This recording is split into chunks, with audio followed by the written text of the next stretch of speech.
በስመ አብ ወወልድ ወመንፈስ ቅዱስ አሐዱ አምላክ አሜን። እንኳን በነሐሴ 21 ቀን ታስበውና ተከብረው ለሚውሉ ለቅዱሳን በዓላት በሰላም አደረሳችሁ አደረሰን። ቅድስት ሄራኒ ሐዋርያዊት ሰማዕት። ይህች ቅድስት ወጣት መልክ ከደም ግባት ምግባር ከሃይማኖት ስም ከመልካምነት የተባበረላት ሰማዕት ናት። ሄራኒ ማለት ሰላማዊት የተወደደች ማለት ነው። አንድም በጥሬው ሰላምና ፍቅር ማለት ነው።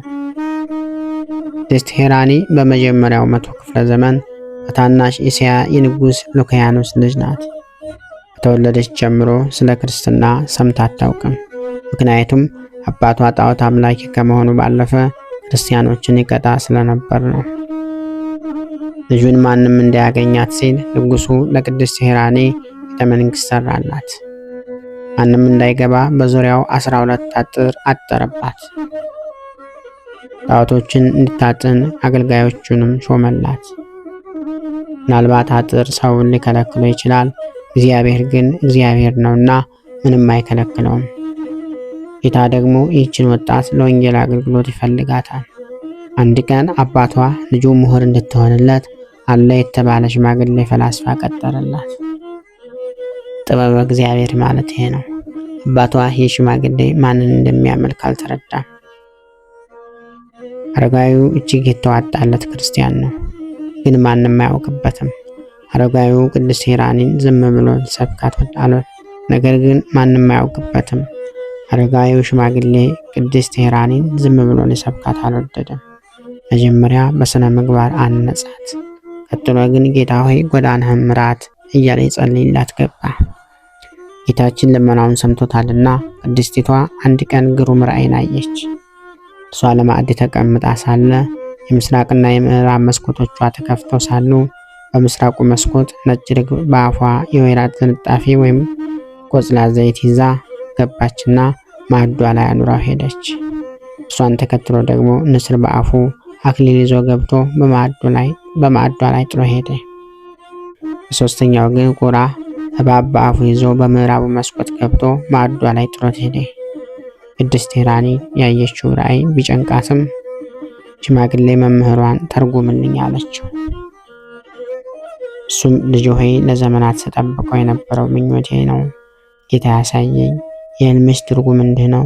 ነጭ ርግብ የመንፈስ ቅዱስ የሃይማኖት ምሳሌ ነው። የወይራ ዝንጣፊ ደግሞ ማኅተመ ጥምቀት ወይም ሜሮን ነው። ቁራ የክፉ ነገሥታት ምሳሌ ሲሆን እባብ የመከራ ምሳሌ ነው አላት። ንስር ድል የመንሳት ምልክት ሲሆን አክሊል ደግሞ የመንግሥተ ሰማያት ምሳሌ ነው አላት። ልጅ ሆይ ክርስቲያን ሆነሽ የሚደርስበሽን ሁሉ ጌታ አሳይቶሻል ብሎ ተርጉሞላት ተሰናበታት። እሷም ወደ ምስራቅ ዙራ ጸለየች። የማላውቀው አምላክ ሆይ ወደ እውነትህ ምራኝ ስትል ለመነች። በዚያች ሰዓት የእግዚአብሔር መልአክ መጥቶ አጽናናት፣ የሚያጠምቃትም እንደሚልክላት ነገራት። በዚያን ጊዜ አባቷ ገብቶ ልጄ ከመሳፍንቱ ለአንዱ ልድርሽ ስለሆነ ምን ትያለሽ አላት።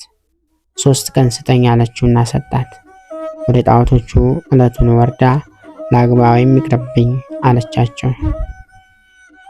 በቀድሞው በወርቅ የተለበጡ ድንጋዮች ናቸውና ዝም አሉ። በሙሉ ቀጥቅጣ ሰባብራቸው ተመለሰች። በዘመኑ ቅዱሳን ሐዋርያት በተለይ እነ ቅዱስ ጳውሎስ በሕይወተ ሥጋ ነበሩና ቅዱስ ጳውሎስ ደቀ መዝሙርት አንዱ ቤቱ እንደተዘጋ ገባ። ክርስትናን ከጥንቱ እስከ ተፍጻሜቱ አስተምሮ አጠመቃት። በሦስተኛው ቀን አባቷ ምን መከርሽ ቢላት የኔ ምክር መርዓተ ክርስቶስ ወይም ሰማያዊ ሙሽራ መሆን ነው አለችው። አባቷ ደነገጠ።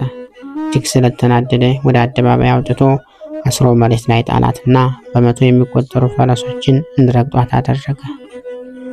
በወቅቱ ሰው የሚጠብቀው የአካሏም ቁርጥራጭ ነበር። ነገር ግን ጌታ ከእርሷ ጋር ነበርና ልብሷ እንኳ ጭቃ አልነካውም። አባቷ ንጉሥ ሉኪያኖስና ሰራዊት ያዩትን ማመን አልቻሉ።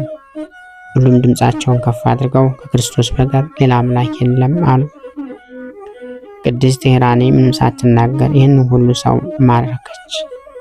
ወዲያውም ንጉሡ መልእክተኛ ልኮ ቅዱስ ጳውሎስ ደቀ መዝሙርን አስጠርቶ ከነቤተሰቦቹ ተጠመቀ። የዚህን ዓለም ክብር ንቆም ንግስናውን ተወ። የጸሎት ሰውም ሆነ የቅድስት ሄራኒ ተጋድሎ ግን ቀጠለ። አካባቢው የነበረ ንጉስ መጥቶ የአባቷን መንግስት ቀማ። እርሷንም እጅግ አሰቃያት። እርሱ አልፎ አርማኒዎስ የሚባል ንጉስ እንዲሁ አሰቃያት። እርሱም አለፈ። ከእርሱ ቀጥሎ የመጣው ንጉስ ብዙ መከራዎችን በእርሷ ላይ አደረሰ። በጦሩም ጎኗን ወቅቶ ገደላት። ከጥቂት ሰዓታት በኋላ ግን ልክ ከእንቅልፏ እንደሚነቃ ሰው ተነስታ ጠራችው። በጣም ደንግጦ አምላክሽ አምላኬ ነው ሲል አመነ።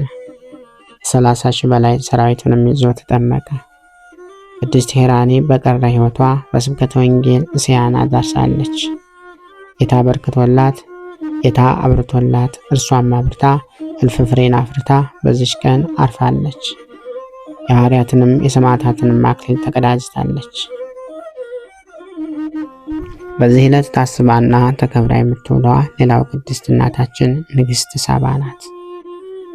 ኢትዮጵያዊት ከ3000 ዘመናት በፊት የነበረች ደግ እናት ናት። በስጋዊ ደረጃ ከታንዛኒያ እስከ የመን ያስተዳደረች ስመጥር ንግሥት ስትሆን በመንፈሳዊም ደረጃ ደግሞ እግዚአብሔር የቀባውን ሰው ፍለጋ ወደ ኢየሩሳሌም ተጉዛለች።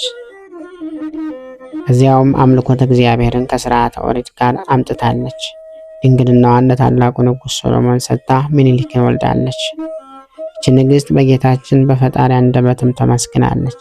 በማቴዎስ ወንጌል ምዕራፍ 12 ቁጥር 42 በስምም ሳባ፣ አዜብና ማክዳ ተብላ ትታወቃለች። ዛሬ ዕለተ ልደቷ ነው። በዚህ ዕለት ታስባና ተከብራ የምትውለዋ ሌላዋ ቅድስት እናታችን ቅድስት ኢሌኒ ንግሥት ናት። ይህች ቅድስት የቅዱስ ቆስጠንጢኖስ እናቱ የመስቀሉ ወዳጅ የቤተ ክርስቲያን ባለውለታ የሆነች ክብርት እናት ናት። ይህችም ቅድስት የተወለደችው በዚህ ዕለት ነው። ቅዱሳን እናቶቻችን አምላክ እህት እናቶቻችንን ከክፋትም ከጥፋትም ይሰውርልን። ለሀገር ለሃይማኖትም የሚጠቅሙ ሴቶችንም ጌታ ይንሳን፣ በረከታቸውም ይደርብን።